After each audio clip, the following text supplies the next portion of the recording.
once again for joining us. We hope that, well, you also are going to cash out with us. It goes with a short code *439#. You have to choose option 2 as many times as you can. Become one of those lucky winners. Choose option 2, increase the number of tickets and win as many times as you can. I tell you that you'll be one of those lucky ones, very happy as well. Susan Kelly of the UPSA Law School, you'll celebrate your birthday. I'm talking about the UPA Law School, good morning to you, Professor Bochi. But, well, a man who had been at the faculty, I'm told that he's exiting to the University of Ghana Law School. That is Dr. Atakerson, and says good morning to the wife, Mrs. Rachel Atakerson. So Dr. Atakerson, formerly of the UPSA Law School, transitioned to the University of Ghana Law School, says good morning to Mrs. Rachel Atakerson. That's the wife. Wishing you all the best, Dr. Atakerson. Now, we told you that we'll be talking about a number of subject matters. First off, which will be the ongoing issue. We know that the committee has been put together. They're sitting. They started last week. Subsequently, in between, there have been petitions. So if you're very much a monitor of not only TV3 Ghana, but across the various social media platforms of TV3 Ghana, you know that the petition coming from one Mr. Kumi, Ababio Kumi, known as Adenta Kumi, does allege that the protagonists in all this, members of the committee met, I suppose, Supreme Court Justice, so to speak, and it's been insinuations. Of course, we've had some straight reactions from Thaddeus Soria, a distinguished legal practitioner right here in our country. But on top of all that is also the latest, that is the second of 2 so far global info analytics surveys gauging public opinion as to whether they are in favor of the processes that are involved, for which Chief Justice, as suspended, Gertrude Torkornoo, is being taken through. And so far it looks to be like 54%, if not in excess of 50% of those respondents say, yeah, nothing really wrong, just casually saying. But again, we're here to discuss all these vexed matters. We'll be joined on the stream by the Executive Director for Global Info Analytics. And then we'll be also right here in the studio. I have Jebuntie Zato. Dr. Jebuntie Zato, good morning to you. Thank you for joining us. Good morning, Roland. The Sisala East man. And the Wanda Madilo in a double-breasted jacket. Looking very corporate. How are you? I'm fine, I'm good. Great. Good to see you once again. And then, of course, the president of the Common Sense family with the Movement for Change. He's also an entrepreneur. That is Solomon Owusu is right there. Solo, how are you? I'm doing good to have you. Good to have you. But we'll just take you through a number of what the, so to speak, petition has been saying, that is asking the committee to be dissolved, so to speak, so that the processes are stopped. And it does indicate that there was an evening where there was a meeting. We have a protagonist, so to speak, the individuals, Justices Puamang, we have Dibuesi Edu. They said it is alleged that they also say there was that meeting involving Justice Kolindi as well. They said they were seen to be having dinner with the counsel for one of the petitioners before the committee, Thaddeus Soria. A number of cases, though. I guess the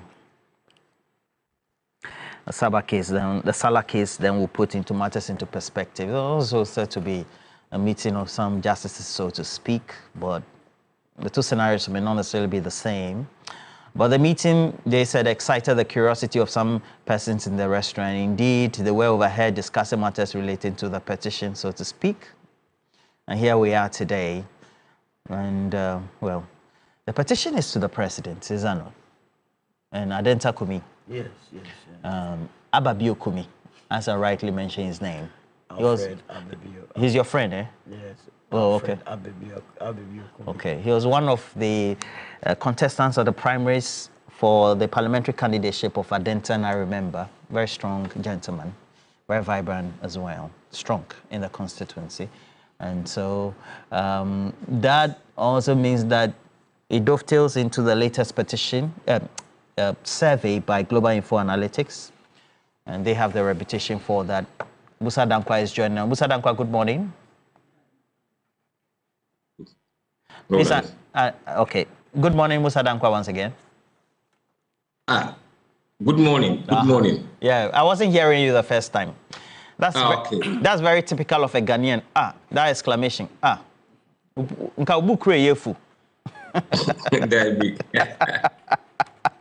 But it's very curious, right? This is the second in the running of gauging public opinion on this whole process that the Chief Justice is going through.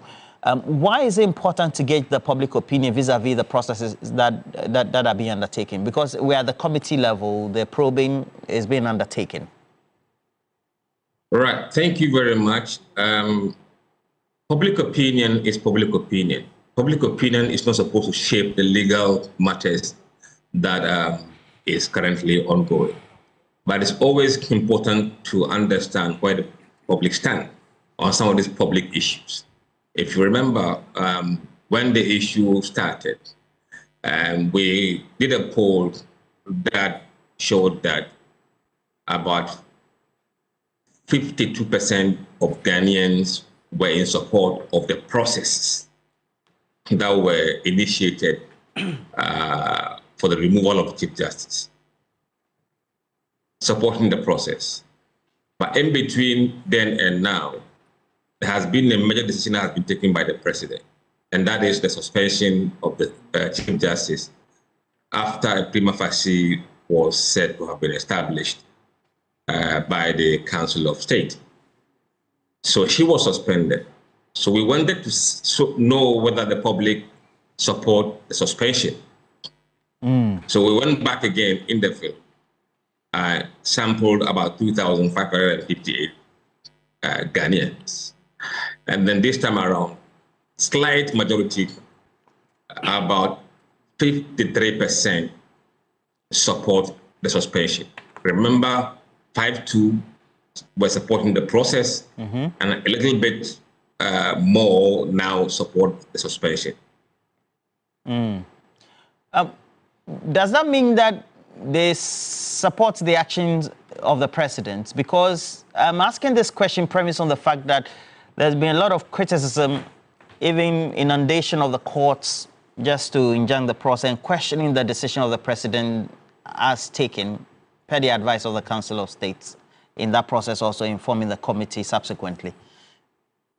I mean, clearly the public backed the president by a big majority of the 53%. Only 20% opposed to the suspension. 20% opposed to it. 12% were neutral, and 15% didn't have an opinion. So if you look at it, there's a huge support for the process, for the suspension, and very least support, least opposition for the suspension, one can say. So the president is with the public. Did you do a mix or an inquisition into the demographics, which of the political divides were coming from? And so then we'll form the mass of the 53% plus. Curiously, majority of all voting or party affiliations support the suspension, except MPP sympathizers. Among MPP sympathizers, 51% oppose the suspension, but 13% support it. Among the NDC, it is 87% who support it and 2% oppose it. Among floating voters, 54% support the suspension, 9% oppose it. And those who support other political parties, 58% support it and 2% oppose it. And for those who don't tell us their party affiliation, 37% support it, while 11% oppose it. So clearly, there's a cross-party support, except that of MPP sympathizers. But MPP is the biggest opposition party, really. So does it mean half of the Ghanaian voter population doesn't support it? I mean, no, is that a good conclusion? They are the biggest opposition party in the country, but they are not the biggest political party in the country as we speak. Okay. So somebody will ask, then this could also mean that the public opinion may be linked directly to public opinion about the judiciary by extension. Is that a right question to ask? I believe so, because the judiciary has not been performing well at all in perception of voters, especially around corruption perception. They currently ranking number 3 or so across the country in terms of perceived corruption. And in particular, I think in 2023, there was a survey from us that showed that the Supreme Court is the least trusted higher court that we have in the country. So this stems from that kind of perception. And unless that perception improves, any action against the judiciary may not be resisted by the people. All right. We'll see how we go with the next round of survey on how we can improve that perception for the judiciary. But all the best to you as well. I know that you're very busy, and so would want to then move on and come to our discussants. Wanda Madilo, this falls squarely on the corridors of power, the presidency. How do you take this coming from the survey and then also a petition on the decks of the president citing the circumstantial incidents that has been cited in that petition, that again question the work credibility of the committee in itself and the whole process? Well, first of all, let me greet all our viewers. I'm excited that on a day such as this, we want to discuss Chief Justice and matters arising. In fact, let's go beyond what is being speculated now. I want to. I don't understand. Are you saying we should have chosen a different subject? I'm saying that it's good we're discussing it now, because it couldn't have been any other time better than today. Tadio Sori has responded, and I'm very much excited about his response. And he wrote something, and if you read what he wrote, there's a lot of meat in what he wrote. What did he say? He said it's Wanda a monstrous lie. If you want me to, he said it's a monstrous lie. It's a monstrous lie. You mean what he wrote on his Facebook? On his Facebook, or in response to that useless petition. You call the petition useless? Very useless, and I will address why it's useless. He says that it's a monstrous lie. No such meeting took place. It is very easy to fact check that. We know those who get justice through negotiation. He says we know what? Those who get justice through negotiations. And I'm sure in the coming days, we will get to know exactly what he means by that. However, the gentleman called Adenta Kumi, the least said about him, the better. Is he your friend? I don't know where he belongs. He's my friend. I know him. I mean, okay, so what has his person got to do with the petition? But I am disappointed because this is a young man who claims he was an MPP at a point, picked up even nominations to contest in Adenta. Adenta. He is MPP. You can't say he claims. He claims. Why? I'm going to tell you why. Then when the movement for change came, he shifted to movement for change. I don't know when he left movement for change again. He's back in the MPP. Where exactly does he fit in this whole scheme of things? Is he MPP? Is he movement for change? Is he an independent candidate? He's a citizen of Ghana.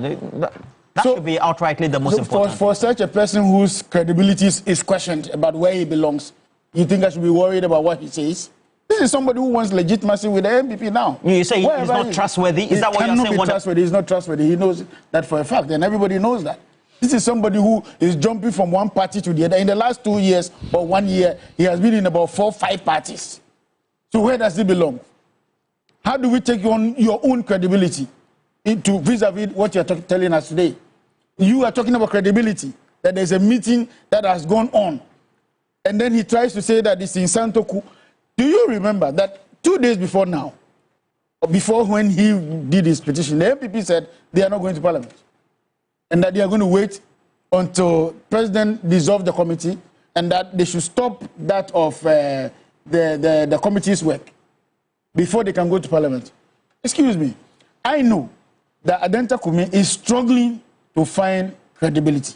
I don't understand. You're saying that this petition is just red herring? From their own party's constitution, the MPP's own party's constitution. Once you left the party, you are coming back. There's a process.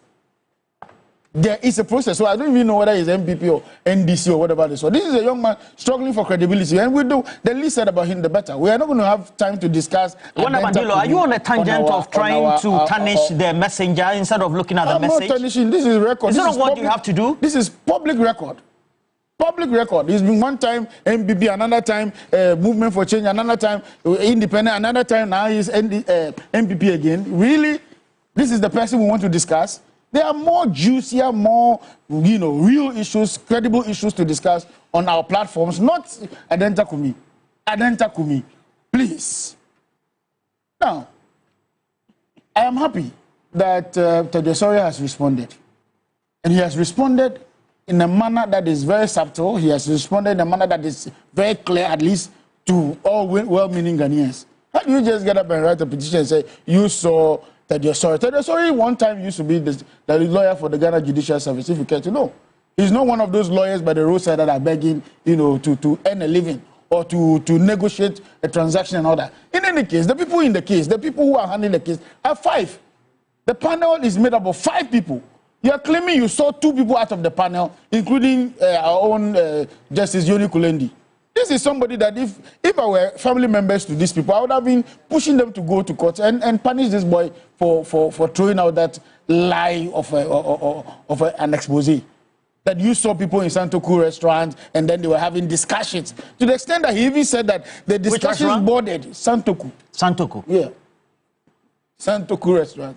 You know where it is? No. I think it's somewhere in Laboni. Villaggio, right?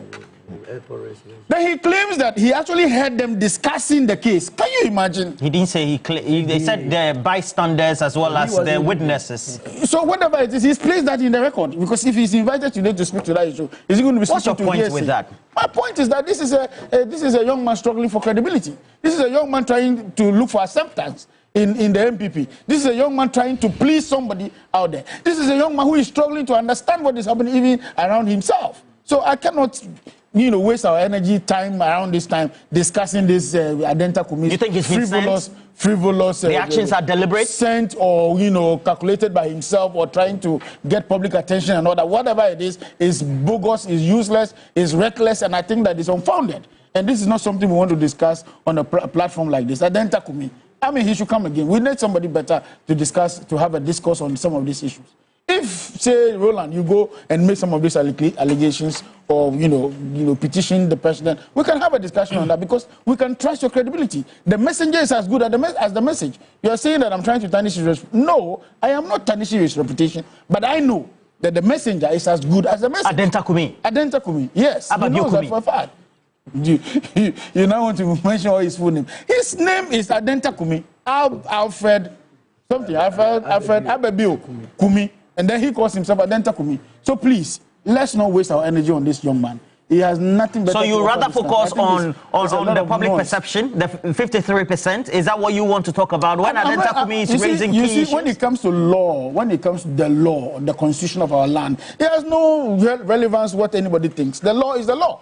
At least the outgoing Chief Justice tells us the law is the law, or the suspended Chief Justice says the law is the law. He knows nobody. He knows no man.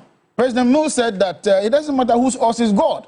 If the law has to work, it has to work. It cannot be because the MPP is in opposition today, or they are injured today, or they have lost the elections today. Then suddenly the law has to favor them. When they were taking out people from offices like Domelevo and Co, like Charlotte Osei and Co and all the others, was the same law that was used? So once the processes are fine and the processes are within the confines of our constitutional provisions, I don't have a problem. I think that we should go the full war. In fact, it is in the interest of the suspended Chief Justice to be interested in this process because you claim innocence. You claim you are not, gullible in any of some of these issues.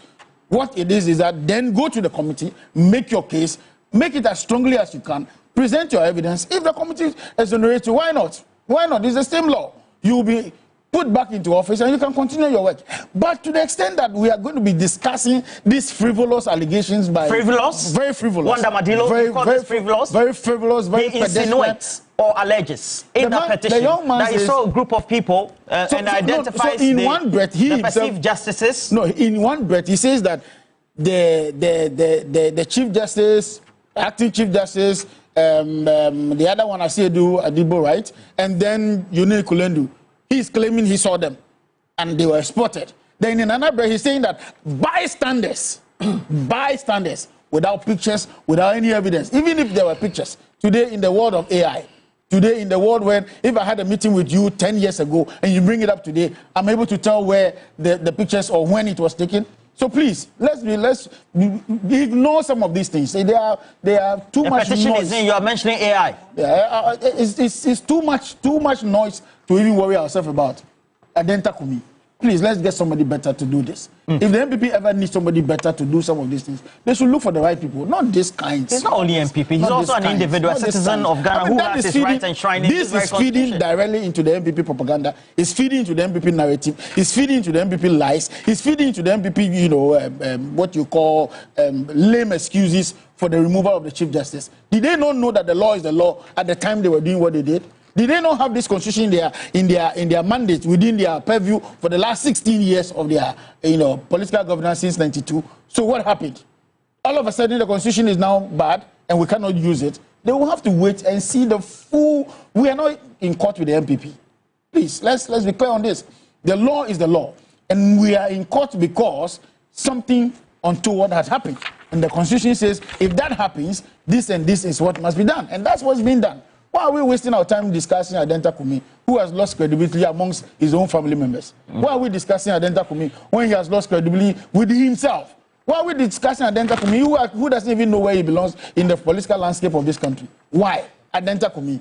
Excuse me, come again. It's a petition by an individual who's but a frivolous one of that matter. Dr. Zato, consistently when we've seen the minority and of course the MPP as well, even put together press conferences, we've had a number or a barrage of cases just to make sure that some will say in public opinion to frustrate the process, then somebody will say that lends credence to the fact that this one, it looks like a messenger has been sent to frustrate another process again. What's your own reaction to that?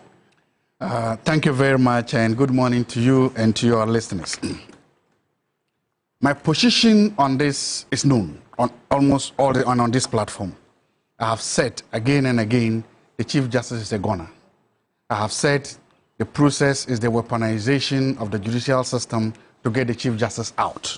I have also said that the Chief Justice is only a means to an end. The end is to get the EC... What do you mean by weaponization? Weaponization, Dr. Zato. You've used the process and you've made it so strong and so powerful that it cannot stop. So it's gone. I have made those points clear. They're there. But I want to speak directly to the petition. And not just the whole the petition. Specifically, there were people whose names were called in that petition. I don't know the petitioner. I've never met the petitioner. I don't know the petitioner. But the people that were mentioned, I know two of them. I know Teddy Osori for over 26 years. I don't understand. You knowing somebody and allegations made in the petition, has that got to do with whether the incident happened or not? I've not said that. Okay. I'm still coming. Okay. And I've known him not as a client of his because I've never needed a lawyer to go to do this. I know his integrity, I know his experience, and I know his principles. And I am prepared to be a doubting Thomas today, to say on record that, based on the Teddy Osori that I know, this meeting never happened. Why do you say that? I want to repeat it again. Again, I know the man. I'm right. Personally. And I'm saying that the Teddy Osori that I know, based on his integrity, based on his experience, based on his knowledge and everything about him, he will never put himself under these conditions. His dignity, he has too much to lose to do this, and he will not do this. Teddy has won cases that he doesn't need this. He doesn't need it, and he wouldn't do it. And I can vouch, like Thomas, to say to Jesus, unless I see your hands with the piercings there, I won't believe it. Which Thomas? In the Bible.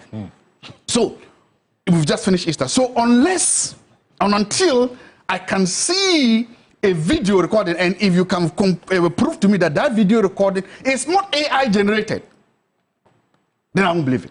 And I will say again, without any equivocation, without any doubt, that Teddy will not put himself in this position.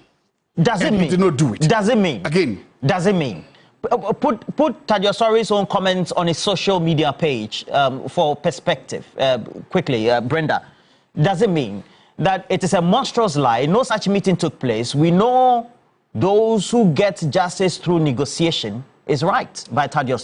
Well, the part about we know those who do, I don't know that part. But what have been recordings of Godfrey Dame as well as Yoni Kolende allegedly in the Richard Jakpa case? So I'm making the case. So the first part of him saying that it's a monstrous lie, I agree with him. Again, as I said, unless or until there's any empirical evidence to prove otherwise, I agree with him because that's not whom he is, and he won't do that. He won't descend that low. He won't degenerate that low. No. I also know Justice Yoni Kolende. Let me say briefly. And I also know that he will not descend solo to do this. So I can vouch in my own small corner and in my own small area where I sit, and I haven't met this great gentleman of the land and great gentleman of their legal professions. Remember, I'm not a student of law and I'm not a lawyer, but having seen them, some of them like Teddy, I've seen him closely work, they can never and they will never do this. If tomorrow empirical evidence, irrefutable evidence is brought to road, then I'm prepared. For now, I'll say no, it has never happened. Then, again, I move to the case, but I've made a cool process that, with regards to the broader case, my position is stated. There are certain things that I want to talk about, I want to state about, especially with regards to the global info analytics issues. About the perception? Yes. 53% of Ghanaians say the process is no problem at all. I'm really surprised. Why get worried? You are the only doubting Thomas. I didn't say I'm worried. And secondly, I said I was a doubting Thomas when it came to the two gentlemen. Let's say, when it came to Teddy and Yoni Kolende. I am completely doubting because it never happened too. But when the whole process to remove the Chief Justice, I have said that problem with it. And I'm really surprised that it's only about 53% of people that support it, considering the salacious allegations fed to the public on these issues. Considering how the presidency, the seat of government, has micromanaged this process, especially with the flow of information.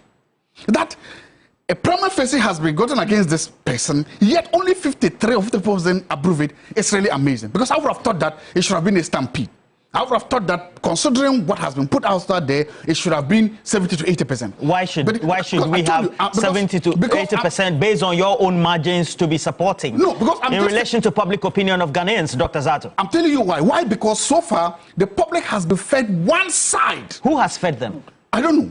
But they have been fed, and I'm trying to tell you who fed them. Dr. Zato, you said the public has been fed. Who feeds them? And then you say you don't know, Dr. Zato. Somebody fed them, the public. Somebody told the public that when the Council of State voted, they voted 30-1 to find prima facie case. The Council of State operates like what? A conclave. Nobody is supposed to know the deliberations of it. It's supposed to be in camera, right? But all of a sudden, we are told that not only have people seen literally the ballot papers, they know who abstained. Who told you? There was news on public news. On which station is telling you that they've seen the ballot papers of the Council of State, Dr. Zato? The station that told me that it was voted 30-1. Which station? Which station, Dr. Zato? Which station? There was a news. Are you basing your comments, and mind you, based on your expertise as well and your own political stakeholdership, on public opinion, or you're basing this on fact that this was broadcast on a media platform? It was broadcast on a media platform that 30 the vote in the conclave. Which station said that, Dr. Zato? I'll make it available to you, but can I make my point? Please do. That the government officials, government communicators, official government officials and government communicators have communicated that the vote in the Council of State was 30-1. And we're also told that it was the former Chief Justice who abstained from the vote. My question is, how did government official, government communicators get this information when the deliberations inside there were supposed to be secret? Now, if you feed this information to the public, that public, look, this woman has already been found to have a prima facie case in the Council of State, and that based on whatever evidence the Council of State got, 30, there are 31 there who voted, that 30 of them voted to find a prima facie case, but only one voted not to get a facie case, and then you feed this information to the public, that is a slam dunk. So that also goes to support, explain why I'm saying that I'm really surprised that it's only 53%. Secondly, if you look at the allegations against this woman, some of them were very salacious. She traveled with family members, they flew in first class, they flew in premium classes, she paid per diem to family members. If I am sitting somewhere, and I don't even know where the airport is, I've never been to the airport, and you tell me that there's a public official flying across the country with public money, and then you ask me, is the person guilty? Of course the person is guilty. So I'm saying that based on this, then I'm surprised that the number is this low. There's also something that I realize. We are told that these deliberations so far are supposed to be in camera. We're not supposed to know what is happening. But something happened. A petition was first sent to President Akufo-Addo on this same Chief Justice. And President Akufo-Addo sent the petition to the Council of State, and they returned with no prima facie case. Akufo-Addo did something. He published that report. He published the view of the Council of State. And it is out there in public. Did he break the law when he did that? He published what view? There was a letter he appended. Yes, and inherent in that letter is the view of the Council of State, or the position of the Council of State. So it's not exactly the position of a Council of State in a lettering or a notice to the public. I'm saying in that letter, because there are differences, right? In that opinion, we saw how the Council of State or the advice to the people, we saw how they got to know. So we saw how they got to know to say that no prima facie. We saw that. And it is out there in the public sphere. The public can read it, the public can study it. But the presidency has done same in this instance. No, so far we haven't seen the report or the letter from the Council of State, stating clearly this is the charge, this is what it is. We haven't seen that, or I haven't seen that. My point is that why can't we do that? Why can't we put more there? Then I go. This woman, so far we've said, is sitting there, it's a sitting duck, and is taking all the charges, and she has no way to speak for herself. She has no way to respond to herself. Politicians and political activists and so activists are speaking for her, she's the duck. And then we are only hearing that this is what is happening. So for me, based on all the above, I'm really surprised that it's only 53%. That I wouldn't have been surprised if the figure was higher than that. I wouldn't have been surprised. You're a member of the MPP. The only 20% of the MPP members. Again, my argument is that based on the gamut of information that has been fed to the public so far, based on everything there, I'm really, really surprised that's only 53%. I would have thought that it should be more than that. What's your percentage again? I was thinking 50 to 80. First you said 70 to 80. 70 to 80. Now, if that would have been a slam dunk. Okay, so if it was 70 to 80% by way of public opinion, as published by Global, you would have accepted that. I'm not saying I'm not accepting this. Okay. I'm not rejecting this number. Okay, but you're surprised. I'm surprised at it. I'm surprised that it's so low. It's like what saying that Real Madrid has come to play Asante Kotoko and they will struggle to beat them. Are you equating the subject matter of the Chief Justice, the suspension, the investigation to Real Madrid and Kumasi Asante? Is that what you're doing? I'm giving an example to understand what I'm saying. That I'm not rejecting the 53%. What I'm rejecting is that I'm saying that it is too. No, it's not. The two scenarios are the coterminous. I don't know. I'm just telling you that based on what I've seen, based on what I've heard, I would have expected a higher number. But the fact that the number is still slow like this, I'm surprised. So look, the Constitution was triggered based on the powers that it gives the president. We've gone through the processes where at a committee level, then all of a sudden the petition comes. A public opinion majority, 53%, also says that, look, we support the president, the processes so far that the suspended Chief Justice is going through should continue. How do you marry the two? Well, we've reached a certain stage, we're almost like past the half stage of the process. And subsequently, this petition, after all the court cases, the press conferences, etc., also comes in. Red herring, no herring? Roland, let me say that. Sing them for me. First of all, there are pending cases at the Supreme Court by some groups that still believe that they will need interpretation of Article 296. So that one can be dealt with by the Supreme Court. There's also one by Mr. Korte against it. It's part of it, and another one by something system. I mean, when there are some of these issues, all of a sudden you hear groups popping up. What system? Something system? Citizenship. Some pressure group? Yes, some pressure They group. just metamorphose, do you say? They're out of the blue. They say the office at Mamobi, opposite the police station. There's something, yeah, Mamobi. This country, you got to be serious. You see, Ro, when I saw the petition from my own younger brother, Adenta Kubi, at first I was just going to throw it to the toilet. You mean you were going to use a tissue paper? Tissue paper, because clearly when I read it, you wouldn't know the head or the tail. I mean, the tone of the petition itself tells you that he himself wasn't there. And believe you me, upon the second reflection or thought, I said, this matter must be investigated. If I were the president, I would set up another committee, call Adenta Kubi to come and defend his position. Why? Because you are raising issues that even borders on the integrity of Santoku. The restaurant. If I were those sitting there, now Tadio Sorry is saying that it's a monstrous lie. I don't know whether the lie has to do with the fact that indeed they were there, but they never discussed issues pertaining to the matter, or whether they were not there at all. Dr. That's looking at the integrity, if for nothing at all, of two. Yes. One individual being Tadio Sorry with all the experience he has, and I'm sure the second one will be Yoni Kolende. Yes, I've mentioned and as a journalist, I've interviewed Yoni Kolende a couple of times, even before he became chief justice. So you granted that they will even do it. The man is saying people heard them. So he himself wasn't there. And he's making reference to the fact that if you were to go to Santoku today, it will be confirmed.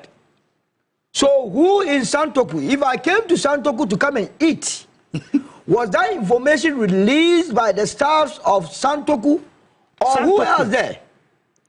So it's going to create a lot of problems for the Santoku restaurant. If they care to know, they must issue a statement immediately on this. You mean their integrity? Integrity is on the line, because then I will not feel safe going to eat there. Santoku? And that is why I want a committee to be set up to call in Adenta Kumi. I know Adenta Kumi will not pass the credibility test, but I want him to be exposed beyond reasonable doubt. Exposed? So that we will shape politics in this country. One of the problems that we faced as a movement for change was this young man, Adenta Kumi. Why do you intend to attend to Alan Chamanti had given him the opportunity, all the opportunities in this world to shine? You seem to be attacking his credibility. Wanda Madilo also says that, and all of a sudden also Dr. Zanto, the distinguished Dr. Zanto also says he's a very good friend. Adenta Kumi is a very good friend of mine. I don't know him. But I need to, you see, some of us need to help him. The petition that he has issued, what are the substantive issues he's raising? He has not even told you the sort of discussions that were going on.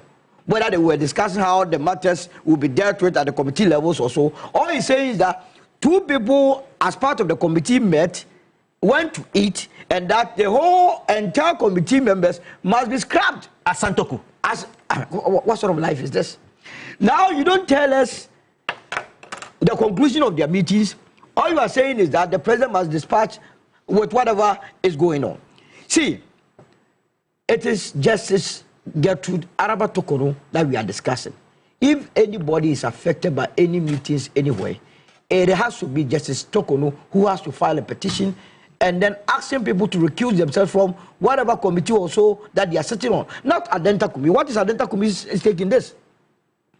But as usual, my younger brother will come and do this. Because you see, when we were with the movement for change, and I want to give you a background of this young man so that people will understand how he operates. And it's not good for him. He has a future. Yes, he needs to build it up.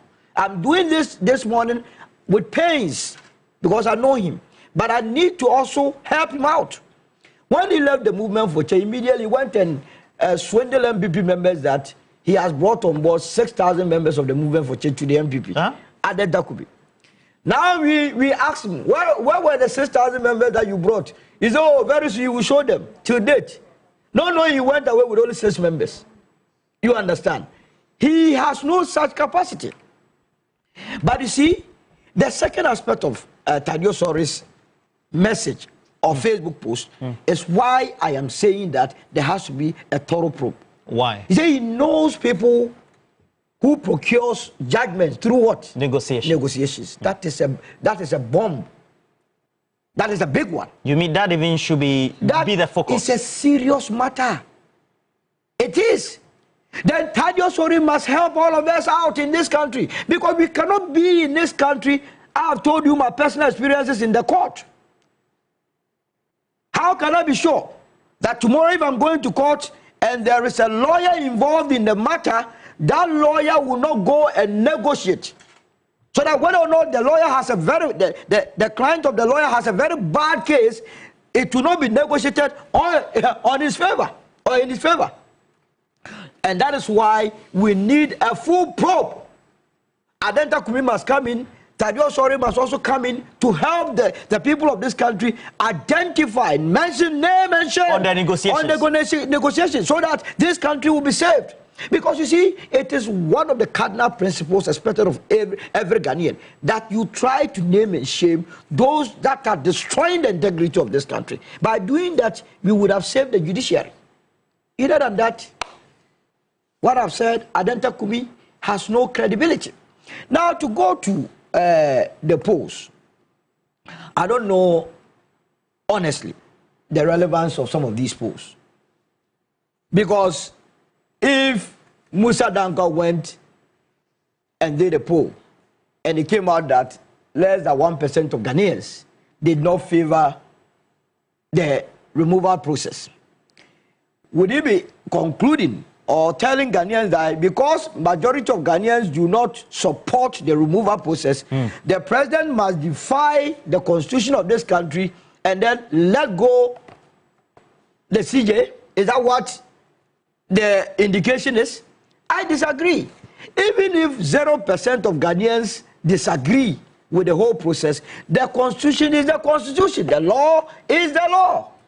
Why is that important? Very important, because you see, when armed robbers are being sent to jail, or when people are pronounced guilty of an offense that should go to jail, will Musa Dankwa go and conduct a survey to determine whether or not Ghanaians are in favor of that armed robber being jailed? I disagree. Let the president operate within the confines of the law. Let the president operate within the constitution. And that is what every Ghanaian has endorsed this constitution. Whatever is seen, it has been endorsed. So we don't need any second opinion to endorse the constitution. And so far, you think the president is on the right track? I have called, I've said time with that number on this platform, that somebody must come and tell me why the president has gotten it wrong. Now, to come back to my brother, Dr. Zato. You were talking about people leaking, Council of State voting. Are you sure about that? In any case, the first person that got this whole process leaked was somebody from the New Patriotic Party, called Vincent Assefa. How did Vincent Assefa get to know that Gertrude Araba Tokonu, that the petition was about, had not received her copy? Roland, you have been petitioned against, that you have issues to answer. Roland has not made any statement, but Zato is telling the whole world that you have not gotten a copy of it. How did Zato get to know that you have not received a copy of it? And Zato is Vincent Assefa. Assefa. What it means, the only reasonable deductions you can make is that Roland had told Zato that he has not received any petition from you, from me. So if anybody had leaked the petition, then the only conclusion I can make here will be from the camp of the Mbati Chief Justice. So we shouldn't go there. In any case, the decision of the Council of State that you are claiming to be 32 or so, even if it was 16-15, it still remains the decision of the Council of State. I don't understand. Because we have only one Council of State. Just like always parliamentarians to come and tell us that, oh, we the minority members, we boycotted, that is on serious position. Once Parliament takes a decision, it's the decision of Parliament. We don't have a minority decision, we don't have a majority decision. It is the decision of the Council of State. And I believe that the former Chief Justice, Justice Sophia Akufu, must do this country the greatest honors. Because her name is the one circulating, that she abstained. But that's speculation. And that is why she has to come out. She has to come up because, you see, because there again, then you are also speculating into a realm that, yes, the silence is concerned. I mean, you agree that that was what really took place at the Council of State. But you have to come out if indeed you voted against, and the reason for voting against was that you disagreed with the process. Then we go with it, and we also come back and ask you how you established your prima facie case against Charlotte Osei. Huh? You know, she was the one that established the prima facie case in the matter involving Charlotte Osei. Because of the, again, using Article 146. Absolutely. And the so you see, we must straighten this guys. I'm saying that this case or this petition will heal the wounds of this country. Every other 20 issues that will come on board, let's form a committee and go into it. But this morning, I am on the case of Adenta Kumi and that of Tadio Sori. I believe that his second statement that people procure judgment through negotiations must be taken on board. It must be thoroughly investigated so that we rid this country of lawyers. Now, when you go to court as a client, apart from paying for the lawyer, you have to go and look for money to also be paid for negotiations. Is that what we are to be treated to? Is that what, as a country, we want? That's why some of the lawyers, when they go to court, they throw their weight about. Because no matter the law that their opposing lawyer will speak, it is all about who can pay or who can negotiate more. You mean going by the post of Tadio Sori? And he's a senior lawyer, mind you. Very experienced. I was the campaign manager of Vicky Bright in those days. I don't understand. Vicky Bright? Vicky Bright, I mean the former... I know Vicky Bright. You know, yes. At Okakwe South, when we took the MPP to court on Ahmed Atta's case, Vicky finds one of the finest brains I've ever seen in this country. I don't know why she's been underutilized in this country. I know whether the MPP is in shambles. Such a fine brain, uncomparable, the kind of quality and she you were had. in the campaign team? I was the campaign manager for her in Okakwe South. We took the MPP to court on Ahmed Atta's case. Tadio Sori was our lawyer. He did a very beautiful case. He was on point. Only that the domain, the way a manner that judgment. One day we'll visit that judgment. And then you see how people have been shortchanged in this country. And so, what are you begging for? You are not going to beg for anything on this platform. No, okay. I'm talking. I just want. No. I will not. No, Solo, cool down. Please bring some water for Solo. Solo is too hot. It's okay. Please, Solo, cool down. Okay, so Wanda Madilo. Yeah. There are questions that have been raised here that the responses of the distinguished lawyer Tadio Sori seem to have even raised a bigger concern and a doubt that negotiations are undertaken before verdicts are reached. I'm even surprised this is going to make me. Well, that's a public post. There's no doubt about the public post. Prior to today, at least we've heard. You remember in the past, there was Justice Atuguba, Dr. now Professor Atuguba. Yeah. Then this man, former NCC boss who passed on, what's his name? NCC. Yeah, NCC. I'm sure. No, not I'm sure he's alive. Yeah. So it was Atuguba, Chris Akume, and the other one, I forgot. Larry Bimi. Larry Bimi, yes. You remember the Larry Bimi? Yeah, Larry Bimi, yes. They actually waged a war that was targeted as, I don't want to use the word cleanse, but clean some of the dark activities in our judiciary, if you remember. Fast forward that, we saw what Dami did as Attorney General, if you remember, the very many allegations and the issues that have come up. You mean the tape recordings and all? No. So I don't want to go into that, but I want to zero in back on the issue of Adenta Kumi. Now, Santoku is a public restaurant. Let's get the picture clear. I don't know that. It's a public place. I mean, if your people can give us videos. No, it's okay. Please, they're a private entity. It's a public place that anybody walks in to have dinner, lunch, breakfast, whatever you want to do. People have their own private meetings or engagements or whatever, get together, whatever you want to do. It's a very public place. And so let's put it in perspective. I know that a lawyer of that repute, Kulendi of that repute, necessarily, if they want to go to that place, nothing bars them from going there. Okay. And so it's even possible that they must have gone there on their own before, ever, or on the day to have dinner or lunch. And then somebody pieced this together to say that they went to have a meeting on the proceedings of the committee. Now the committee is and this is a hypothetical situation you're painting. Yes, the committee is made up of 5 people. Kulendi is not even part of the committee in the first place. Tejosori is not part of the committee in the first place. You may say that we are told, which we all haven't seen yet, that they are the counsel for some of the petitioners. You mean the speculations in the public domain? We're not sure yet. We don't know that yet. And I'm not sure anybody knows that. We will get there eventually because we are told that these hearings have been done in camera. How did Adenta Kumi know that these people that he mentioned are members of the committee? Now, don't forget, this same Unikulendi's name has come up before during Dami's, one of Dami's, allegations, if you remember, that they mentioned Unikulendi. I hope it's not another scheme, another agenda to rope him in and destroy him. Because I have seen members of the MPP write on Facebook that the person who has shocked them the most on the issue of the justices at the Supreme Court is Unikulendi, and that he has disappointed them. I've seen posts on Facebook, trying to paint him as a dark sheep or black sheep or whatever you want to call it. We don't want to go into some of those details. Adenta Kumi himself claims that from bystanders, and that's where this country is going to be reduced to. Third-party report. Third-party report. That's hearsay. They say. That's what we're going to reduce our country to. Not hardcore evidence. Not that you were part of the meeting. Not that you sat very close to the meeting. Not that you had recordings of the meeting. Not that you saw it happen or they told you that it was happening. I mean, where are we getting to this? As a country of this level of human resource level, this is the kind of debate we want to have over Adenta Kumi, whose credibility itself is in question.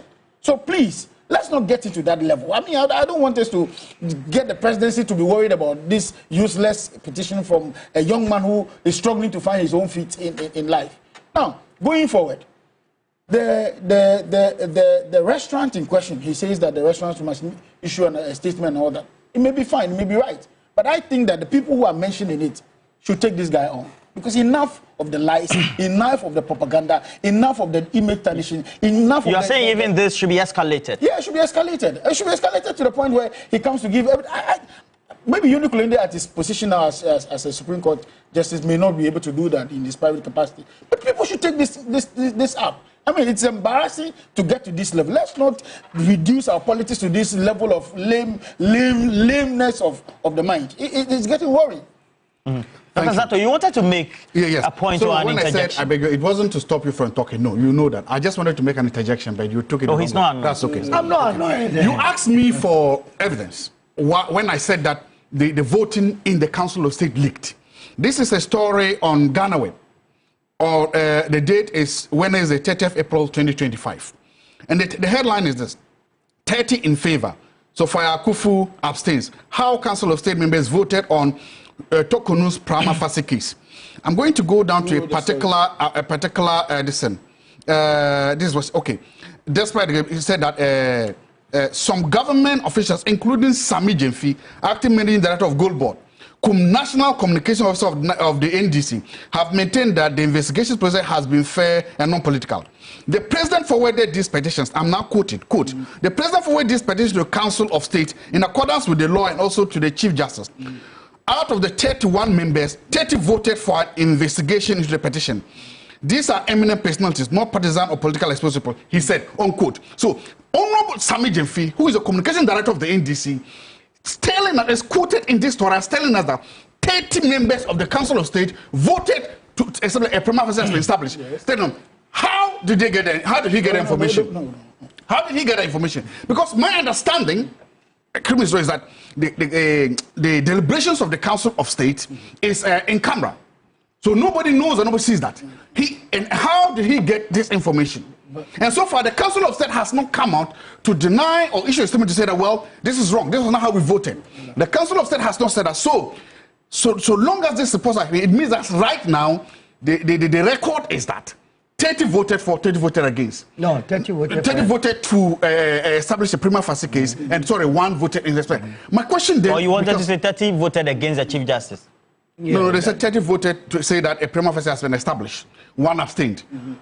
I just want to know, maybe from somebody, who leaked or who revealed this information to him? If the decisions of the Council of State are distant, because I would have expected that precisely because the decisions and the deliberations within the Council of State are in camera, All they could say is that we've established a prima facie or we have not established a prima facie case. But to give this detail, this solid detail about it, for me, is worrying. It's worrying. Do you think the path on which we are now, the process should go through and not be perhaps accepting some of these lawsuits as well as these petitions? What we are seeing actually... Because you seem to have a certain definite mind as to prophesying where this will lead to. Yes, I'm saying that... Because you are alone in this boat. What we are seeing is the interplay between law and politics. And so you cannot... remove or you cannot divorce the politics from it. You understand? My point is that if you are in this kind of processes and then you are telling us, on the one hand, you are saying that something is, for want of the word, is in camera. And I give the example.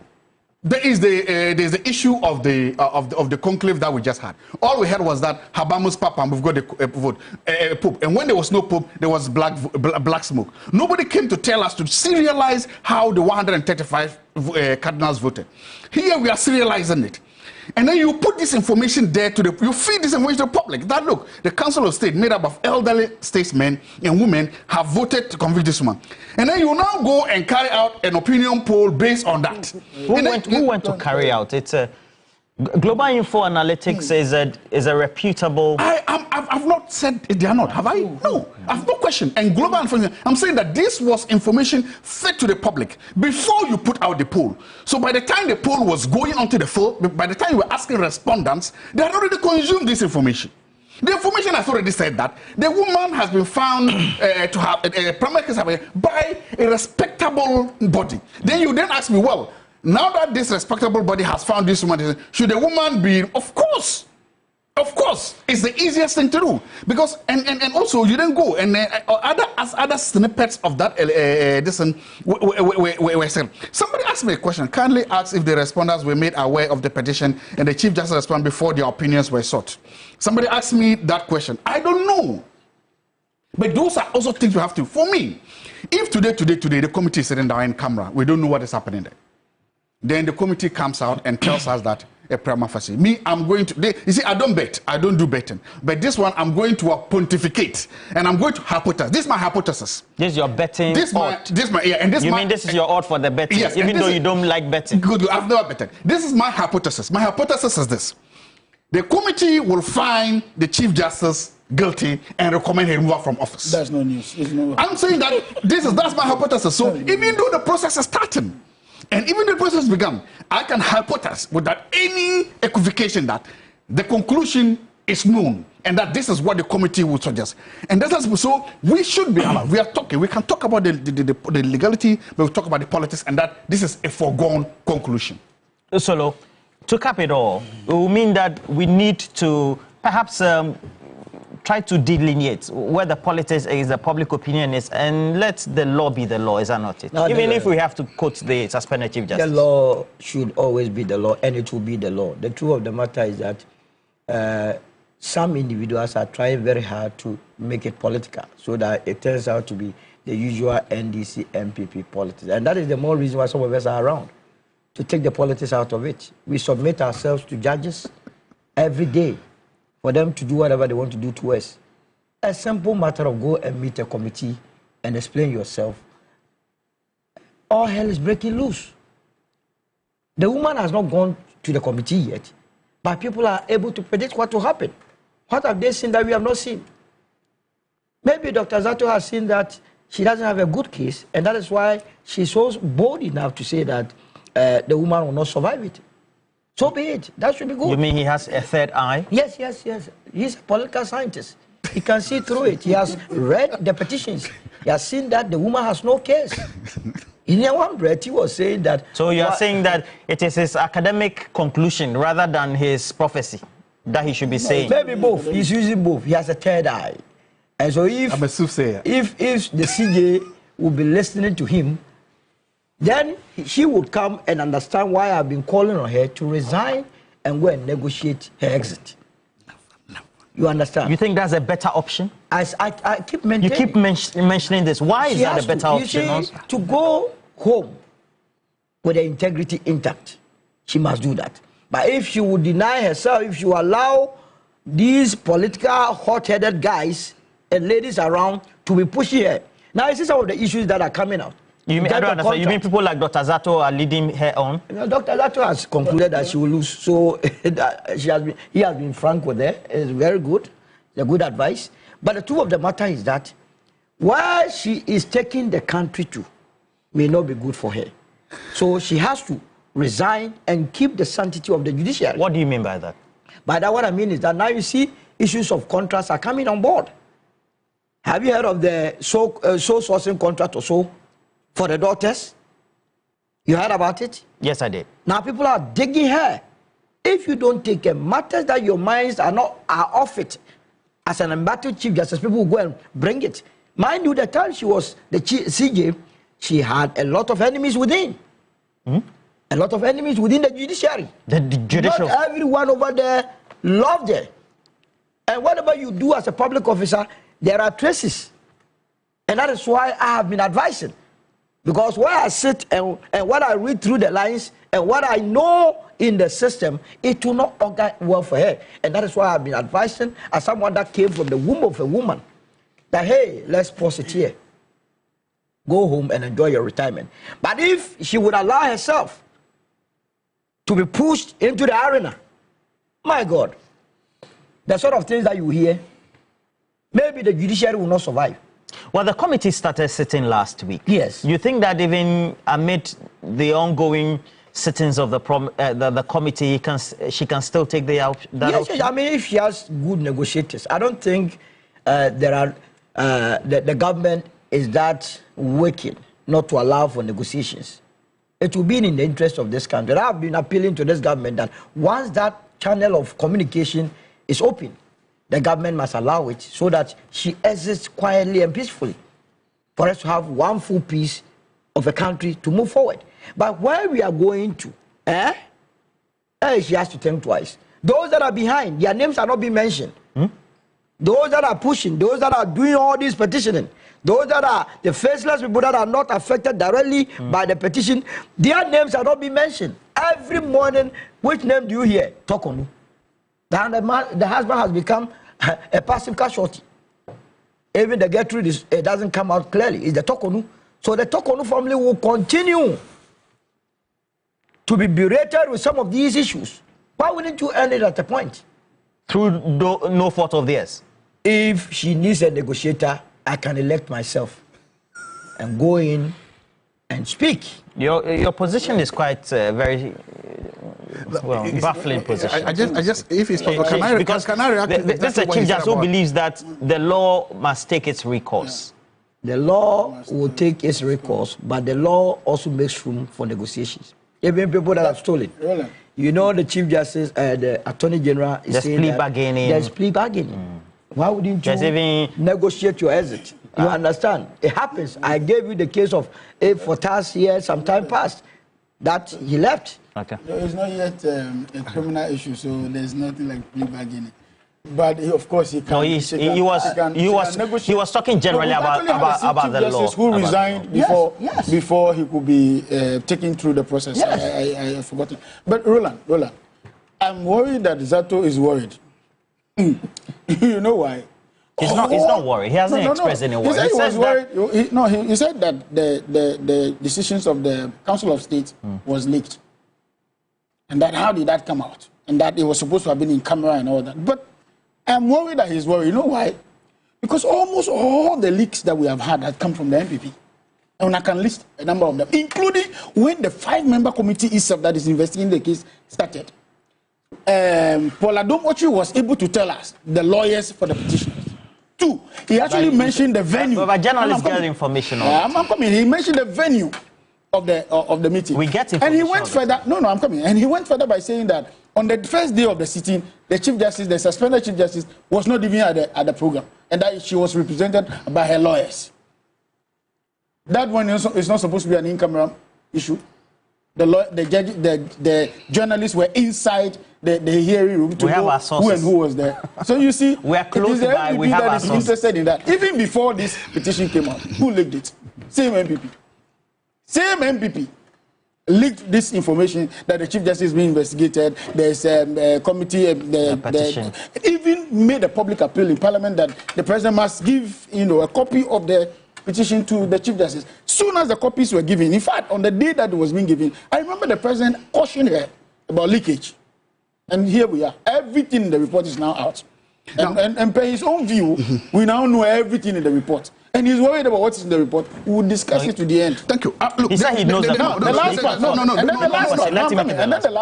The last part is that he talks about the fact that Sami Jemfi told the people of this country that 30 people voted for, and but he didn't mention any name of who absented. He was telling us that it was the Sophia Akufu who absented. How did he know that one? Because Sami's position was that yes, it's all right to say that they needed a majority anyway to proceed. So if the majority has voted in that regard, that's fine. But to come and tell us that it was Sophia Akufu who absented and didn't vote, he should be telling us how he got that information. Because Sami didn't put out this information. What did Sami put out? What Sami said was that the Council of State has decided. I watched him that Saturday. Yeah. So he read what Sami said. Council of State has decided on the matter.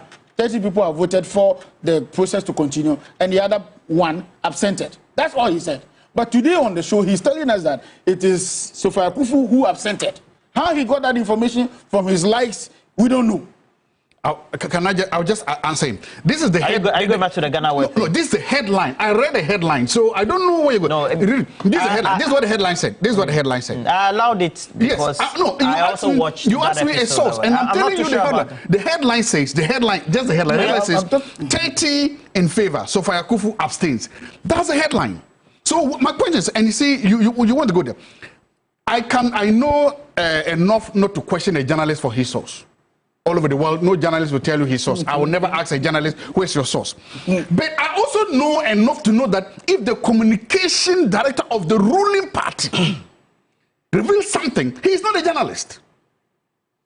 Oh no, Samuel Jemfi is the official mouthpiece of the National Democratic Congress. Yes. The members of the Council of State will know that the chairman of the Council of State was appointed by the president. What's your point with this? So where are you going with that? I want to know where you are landing. Members of the... No, please, don't interject. Sorry. Thank you very much. So, you can say it's a coincidence that he got this information. You can say it's leaked that he got information. But that's just leaked. Anybody, the brain that sees this knows that no. That information, especially, there's a difference too. In an in-camera setting, that you get this explicit information, explicit data to decide how people voted. Massa, and I'm saying this because the Council of State now owes Ghanaians. Because their reputation to my mistake, I would be happy if they can issue a statement to either deny or confirm this. I would be happy if for their own credibility say, look, we held an in-camera sitting and it didn't leak. I'll be happy if they can come out to say that there were no leakages and that disregard the reports in the media. If they do that, then their reputation stays intact. But so long as they leave this story there, then the question still remains, who in the Council of State leaked this information to the Director of Communications of the NDC? That is very serious. What is serious? The fact that somebody leaked... but there are individuals who told us about the petition. How many petitions? I'm saying, look, I'm talking about state. You see, that is not serious. No, please. Is that not serious? What we are saying is that we should build strong institutions of state. There was a year President Obama came here to say that we should build strong institutions, not strong men. The Council of State is one of the most important institutions of state in this country. Okay. We should be able to know that the honorable men and women in the Council of State can conduct their business in the way the Constitution says they should do. If the Constitution says conduct this particular business and conduct it in camera, then do it and do it in camera.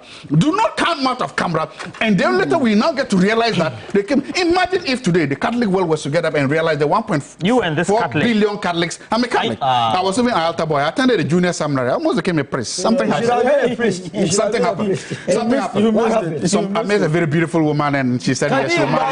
Now let's go to the point. For me. You have a minute. Where you are going? We know where you are going. Imagine the 1.4 billion Catholics woke up this morning, and then they were told that the 135 cardinals that voted in the conclave, this number voted for this pope. Do you know what happened? It will not be. It will not be surprising. Calamitous. Calamitous. People who remove. And now here we are. So, Council of State, please, how did your voting leak? Who leaked it? Conduct an internal investigations for your own reputation and for future distance. Tell us who leaked the voting. The voting did not leak. And why was it that the only person, the only government official right now to have come up with such an explicit number is the communication director of the NDC? All right. Coincidence? Communication officer. But my difficulty with Zato is that in one breath he was saying that President Akufo-Addo actually made public the findings of the so it means even leaking the position of the Council of State should not. But that wasn't a leak. He published it. But he published it. It's not a leak. No, he published it. In fact, he didn't tell us how the Council of State voted. Problem with it. No. He didn't tell us how the Council of State voted. The voting is in camera. That's the difference. The Council of State has not told that they leaked the Zato was using headlines. From whom? There are so many people members in the Council of State. How many people members in the Council of State? Zato, I wanted you to read exactly. I mean, also go and read it. People are watching us. So when we talk and each other, it creates some level of misinformation as well as miscommunication. So on one breath, you like the communication from the president in that letter that the Council of State had come to a conclusion that there was no prima facie. And these were their reasons, yes. But on the other hand, from Sami Jemfi's own communication, you have a problem with the outcome. Yes. Just because he mentioned the numbers. Just because the numbers were supposed to be in camera. The voting was supposed to have happened in camera. Okay, wait. So if the president then, Nana Dankwa Akufo-Addo, had put it in his letter, you would have accepted it? No, then he would have been violating the in-camera setting. That's the way I believe it. How do you come to those conclusions? One, the Council of State meets, deliberates, and then votes. Now, the outcome is shared by the former president. We are told that. But you don't accept the outcome of this one. We are told that the whole... Please, let's discuss... no, it's not up for discussion. It's not up for discussion. We're concluding on the subject. Never mentioned the Chief Justice. He's just using the headline. The headline which was written by Ghana Web, one of their own. One of their own. I am disappointed. What do you mean by what? You keep saying one of their Ghana Web. Of course, he knows the source of Ghana Web. Ghana Web tries to say... I don't know. Ghana Web tries to say... I was challenged to provide the source. Sami Jemfi never mentioned... This is the Constitution. Show me where the Council of State should make its findings public. Show me. Have I said that? That's what you are... No, what have I said? But why did the President Akufo-Addo make it public? Please. So did he commit a crime? Let's have some sanity here. Did Akufo-Addo commit a crime? So why don't I arrest him? You arrested people for committing a crime. Where were you then? Did you speak to that issue? Why doesn't the Attorney General arrest him? Did you speak to that issue? If Akufo-Addo committed a crime, why not arrest him? Gentlemen. If he committed a crime by listening, you can still arrest him. Akufo-Addo has committed a crime. Gentlemen, so I have this one from Dr. Joe Asante-Otri, lecturer with the UCC, says it is prejudicial for even Dr. Zato to be saying that Suspect Chief Justice is a goner already. It is also simply inappropriate on his part to utter such words if we are going by the positions that are being communicated on the platform. And, well, we're told that today's session is a hot session. And then somebody is questioning, does Dr. Zato understand what he means by in-camera? Yeah, something held in secret or out of the prying eyes of the public, not to be reported officially, so to speak, until conclusion. Does it mean outcomes of an in-camera activity should be kept secret? Yeah, because we know the former president did communicate the outcome of an in-camera sitting of the Council of State the last time around. Yeah, but I asked the question, did he have a problem because this time the numbers have been mentioned? Now, there's an ongoing subject that we want to talk about. It's the decongestion. And we know that one of my favorites so far, apart from Nana Kwesi Agyeman, whose names were supplied by many other people when I forgot this morning to recall. In Kumasi, there's Kojo Bonsu as well. And we've had a number of them across Accra over the period, across the political divide, whether it's Niajiri Blankson, it's Van der Poy, a lot of them so far. The question for discussion then is, how do we ensure consistency? You take Tamale, for example. We have Musa Superior, great work. Then his own people said, hey, you know. So, Wanda Madilo, Greater Accra has been ongoing. Even the Minister for Greater Accra says there's going to be a deterrent of a fine, so to speak, if you flout the regulations or the bylaws by coming back onto the pavement or the sidewalks to come and hawk or sell. How do we make sure that the NDC and then the government one day will not tell Michael, the new mayor, to stop his activity? And then also, how do we keep the consistency on? You know, when it comes to development issues, I'm very passionate. I'm passionate because that's my training, and that's what I do. I believe sincerely that one of the things that we missed out coming to 92, with the liberality that we've enjoyed, the freedom we've enjoyed and all that, is the discipline we lost. We lost this discipline not only in the public space, but, in the general public space, but also in our various institutions of social upbringing and traditional authority or religious, whatever you want to call it, the churches and the schools. Many years ago, growing up in school, cleanliness was one of the requirements for what do you call academic excellence. You know, there were prizes for people who were neat. In fact, they will inspect your cuticle every morning, the shoe you're wearing, the socks, the shirt you're wearing, and all that. And then you had all What has that got to do with keeping Accra clean? Yeah, you're talking about cleanliness, right? If I am clean, and you are clean, and he's clean, here will be clean. That's all it means. You see, today we are busy working around the problem when the cause of the problem is left unattended to. There are people selling on pavement, like you mentioned. Not only are they selling on pavement, you go to Accra Central in the evening after 6 p.m., and the litter, the filth that has been left overnight is crazy. And indeed, if these people were people who were conscious of cleanliness, we can even have 1 million people selling in Accra in a day, and yet by evening the place is clean. Because I am clean, you are clean, you won't mess up, I won't mess up, and at the end of the day, the whole place is clean. So it is one thing we need to start working around, which is the cleanliness, the individual cleanliness of the people. We lost the town council, team that used to, they used to charge people. I mean, growing up those days, when you bath and your bath water is behind your wall, they come around, they see it. If it has this growth of mildew on the wall, they punish you and all that. Today, we don't have that in the system anymore. Ideally, so we have them. They are in the Environmental Protection Office also. Yeah. The Environmental Health. It's actually supposed to be in the district assemblies and the municipal assemblies. But they don't seem to be working. There's one, Florence Kuchi in Accra, AMA, that started long. Okay, so they don't seem to be working. Of course, development has also overridden. But Wanda, let me just oppose the scenario you've painted. Yeah. Because you're painting a scenario of an attitudinal problem, behavioral problem. Yes. But those same Ghanaians transpose them to England, and they'll behave well. That's why I'm saying that. So what's your point? It's not just. That's why I said it's not about a lack of leadership. Good, but I'm not even going to that. I'm talking about first and foremost the attention from the individual to the detail of cleanliness, and then the systems.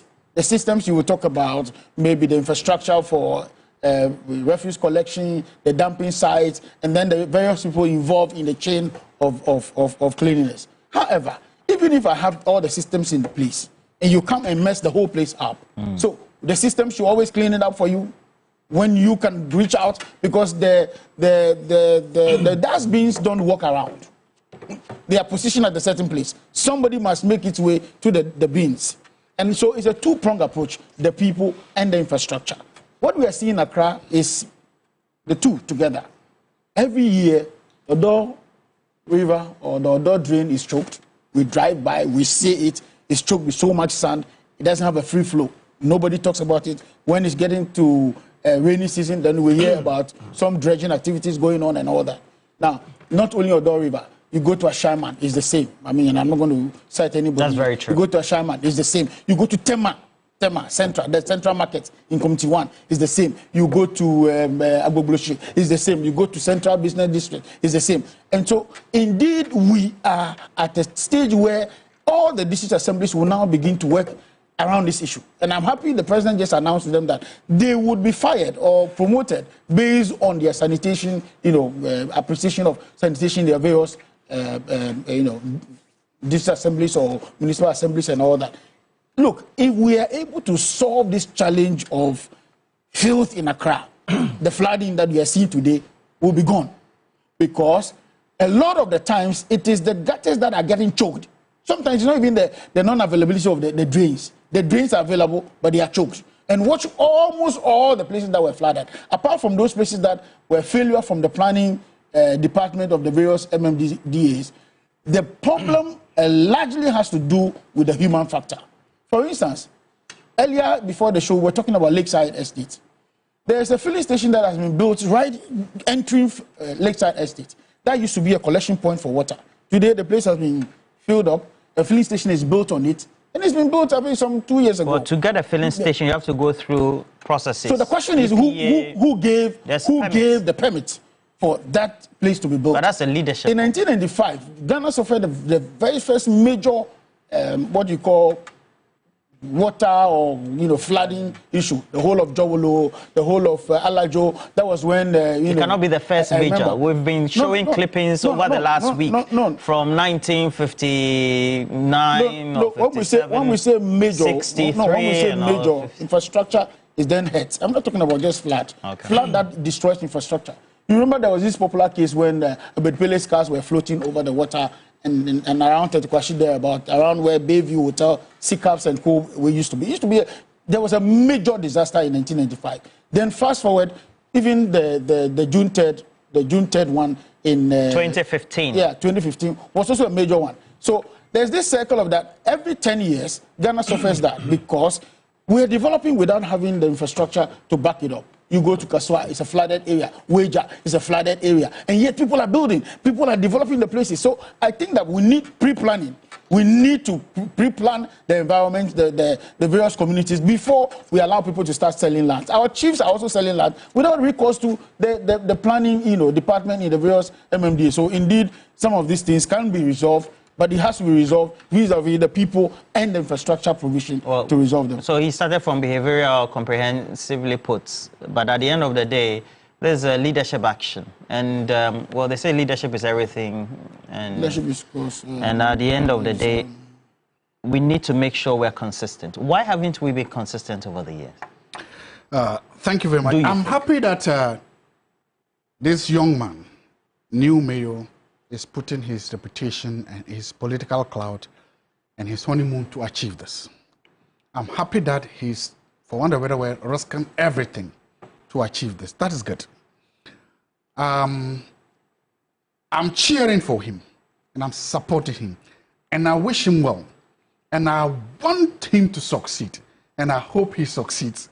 And I'm praying that one day when we sit down and we recount this, we say that he has succeeded. Why? But because it's good. If Accra is decongested, if the sanitation is good, it's good for all of us. But you counted a number of MCEs, mayors from Kumasi. When I was entering Legon around 1999, 2000, that was when we used to hear the word Okunkom. I think that was the guy. Yeah, I think that was his name. Strong mayor who kept the place clean and stuff like that. Come down to Accra, you've listed a litany of mayors. Almost. If you have gone to Tamale, thank you. Musa Superior. Thank you. Almost all of them have done the same thing, and what has been the results? Why? Why the calamitous fail of all these mayors over the years to achieve something that we all desire? It is because they have all tried to adopt this boga macho approach to a public policy. It's because they've all decided to use the brute force of the state to achieve a public policy issues that is complicated and that is multifaceted. It is because they have decided that they want to use the easiest way, which is the brute force of the state. This young mayor has started to ask the question, where was the stakeholder consultation? There are queen mothers, that market has queen mothers. We haven't seen the meeting with the queen mothers, have we? There are queen mothers in the Garland. We haven't seen the meetings or the consultation with queen mothers, have we seen? The chiefs, right now, Guard chiefs have successfully imposed a no-noise making ban in Accra. Can you imagine the power if this mayor could have tapped into that power to say, help me here? Do you know what would have happened? Where's the stakeholder engagement? Secondly, where is the comprehensive budget and policy to support this? Where is it? How much will be needed for this? Where is the money coming from? In terms of personnel, human resource, how many people do we need? What time do we need? If, assuming today, this mayor is fired, I hope it doesn't happen, God forbid, and a new mayor walks in, is there a document that mayor can pick to say that this is where this guy stopped from, let me continue? It's not there. So what is now happening, everything is now happening based on the whims and caprices of the existing leader. How do you expect that to be what? Sustainable? How? Assuming in a different world where where science, where knowledge, where policies, assuming there was a comprehensive rational policy spelled out, that would have helped. Now, to finish, you are decongesting Makola. What about Medina? What about Malata? What about Kanishi? You think if you move somebody, these people have shown that they are very mobile. From here, they will move somewhere. The traders are playing a long game. The traders are gaming the system. Then they will give the mayor a short-term victory. They will. Instantly, they will move away. The mayor will rejoice. His political, but they will come back because the traders have the capacity and the endurance to play the long game.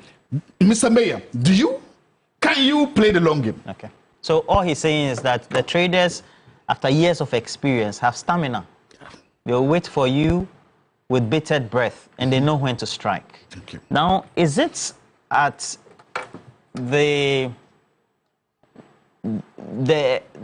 doorstep of sacrificing votes for political gain and then a lack of leadership that we have been unable or inconsistent in trying to decongest and maintain that sanity for all these years? Roland, the former holds is for purposes of votes. That's why they are not able to implement. They all have the policies at hand. If you go to our various district assemblies, the bylaws are clear that you are not supposed to litter, you are not supposed to sit here. Assemblies are responsible for burden of markets, making sure that traders are in the market. These are all there. One of the comprehensive policies we have as a country is our local governance system. It's there, but we are not implementing it. And that is why Professor Howard did put that together. He did a massive, fantastic job. Professor Howard, wherever he is. So is the implementation that's the problem? And the implementation has become a problem because of the way and manner we have chipped our politics. Only yesterday, at Accra Central, I overheard a lady saying that this is where we have been feeding. I'm a youth organizer of the NDC in Osu constituency. If this is how you are going to behave, we will advise ourselves. What has this got to do with NDC and MPP? You are blocking roads. Why in this world do you sell on the road? I have said, if you have been going to Kumasi, if you are coming from Judicial, descending, people are selling by the roadside. It is a calamity waiting to happen. One day there will be a truck that will run through all of them. The hydraulic trucks. And that day I will throw white handkerchief because you see... It happens a lot at Amunaga Junction. No, it will happen. And it has to happen. You see, sometimes when human beings fail to reason, nature will take its course. Why must you go and sell in the middle of the road? Now, let me just digress a bit and also admonish the Minister of Transport that he has to work. He must be up and doing. There is something funny happening. It has been happening over the years that GPRT members who are so greedy, in the evenings, they pick passengers from Accra. Then they will come and drop them at Circle. Maybe the person is going to Pokwase. The moment they drop them, they start shouting, Achimota, Achimota, Achimota. Then the same set of people jump onto the car again. They get to Achimota, then they drop them. Then they start shouting, Pokwase, Pokwase. So they don't get to their destination. Absolutely. How can we treat innocent people like this? And we have a sector minister who is sitting down watching this, and it is only not peculiar to Accra. Go to Kumasi. Someone is going to say here from KJTR to Tafu. They drop them. From Tafu to Pangone, they drop them and they pick the same. What is this? All these can happen because we have people who are not ready to implement the laws of the land. If we are going to allow everyone to do whatever pleases him or her, we will not be going. Why do you think we have leadership failure in enforcing the bylaws? No, the people are, what I see is that people are not prepared to serve the country. They are only prepared to enjoy the largesse or the pairs that are associated with various offices. I have said that if I were to be given the president of this land, positions like ministerial positions, I will advertise. I will advertise for people to apply. Within the party? The entire country. Why must it be within the... Why? Do we have all the sensible people in one party? I will advertise, come for an interview, bring your proposal. But it is the party that is voted for. But the moment you become a president, you are president of Ghana. Why wouldn't they go and take the taxes of only one party members to develop the country? It's all of us are taxes, Roland. So if Roland qualifies to be the Minister of Communication, by virtue of the fact that you don't hold any party card and you can serve this country well, you should not be given the Constitution. It doesn't say we should have a coalition or a unigov. The Constitution says the president must serve the people. In fact, Article 30 says the directive principle of state policy is that every president must make sure that all of us are happy. As I'm sitting down this morning, I'm not happy. So from here, I'm going to go to the president and tell Mr. President, you promise, you swore by this Constitution, and the dictates of this Constitution says that you must make me happy. Here is the case, I am not happy, make me happy. You see how beautiful it is? Let me give you the last bite. The dollar has been weakening against the city. Yes, it's a good news. But they say it's the Trump war. Who said that? Why didn't Russia-Ukraine war reduce it or stabilize it?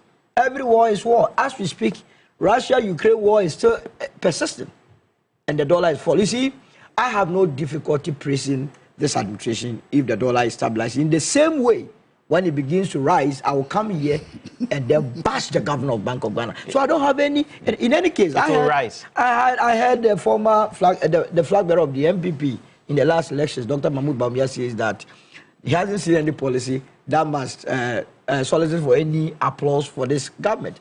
Not doing anything itself is a policy, if he cares to know. If you decide to come to government and one of your strategies is not to do anything, it's part of your policy. Policy not do anything. And if that one alone can bring the dollar down, then it means it's a good policy. He that was doing things the right way according to him, where did we find the dollar? 17 cities. When he's in opposition, then he will be giving us lectures on economic matters. In government, he says he's an IT person. How can we be treated to this?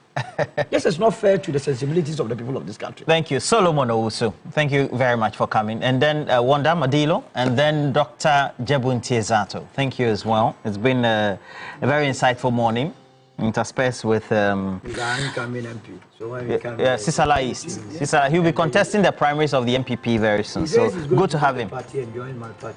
So he will leave MPP to join Movement for Change. It has gotten to. He has no other option. So I have this one. I like the fact that I'm sitting here, you're talking about me as if I'm not here. Okay. Hold on. I don't want to say it at your back. Okay, so hold on. So I have this one from Johnny, who is making a correction.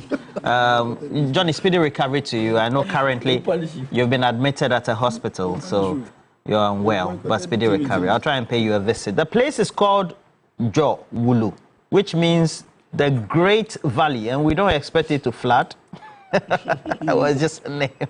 Tesano. Okay. The MCE of AMA and COCMA held these stakeholder meetings.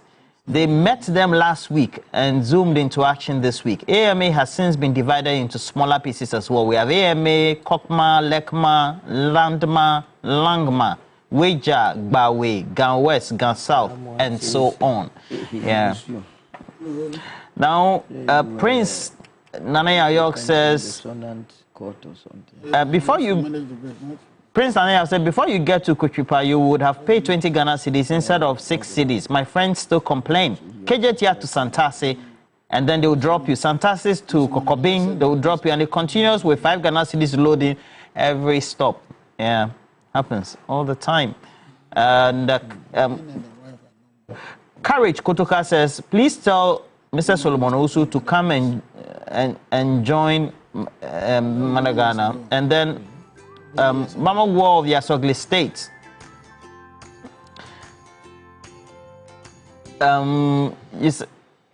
Okay.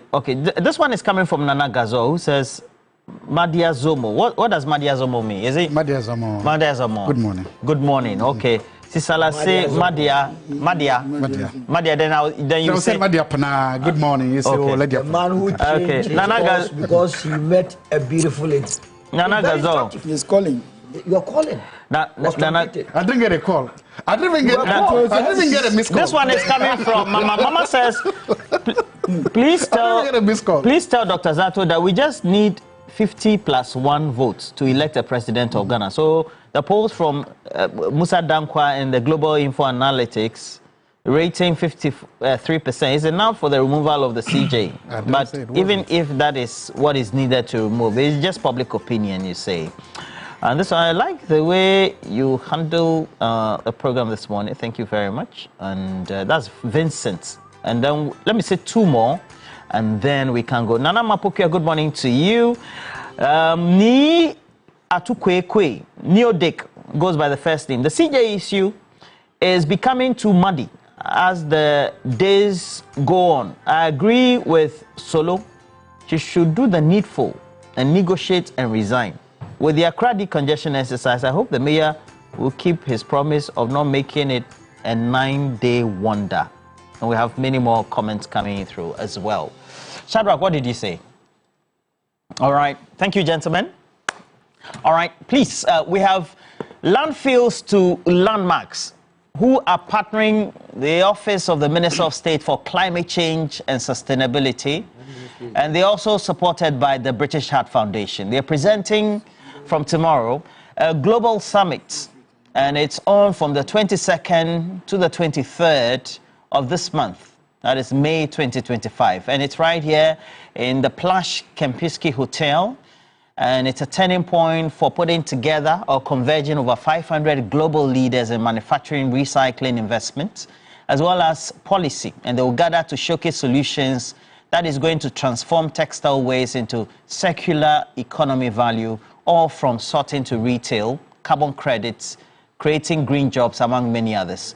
You also at the summit get to meet major players from Europe, as well as Ghana's rising upcycling innovators. Remember, the attendance is limited, so you need to reserve your seats now. This is what you need to do. You have to call the number 020-506-7064, or you can also check them out on their website, landfillstolandmarks.com. All right, they have a number of sponsors who have helped them to do this. We're taking a break. When we come back, we'll bring you the latest in sports as well. And my one-time lecturer and then also lawyer, that is Godwin Adagwene, says, I'm enjoying your excellent work for the country. I'm proud to have once been your teacher. Thank you very much, lawyer Godwin Adagwene of the UPS, a distinguished man, I have to say. Now, cash out goes with the short code *439#. Choose option 2, increase the number of tickets you have, and I tell you that you become one of those lucky winners, as always, when we have to do the needful. When we do the draws and you become lucky. As always, we'll go for a break. When we come back, the latest in sports opera right here for you. Stay with us. We'll be right back.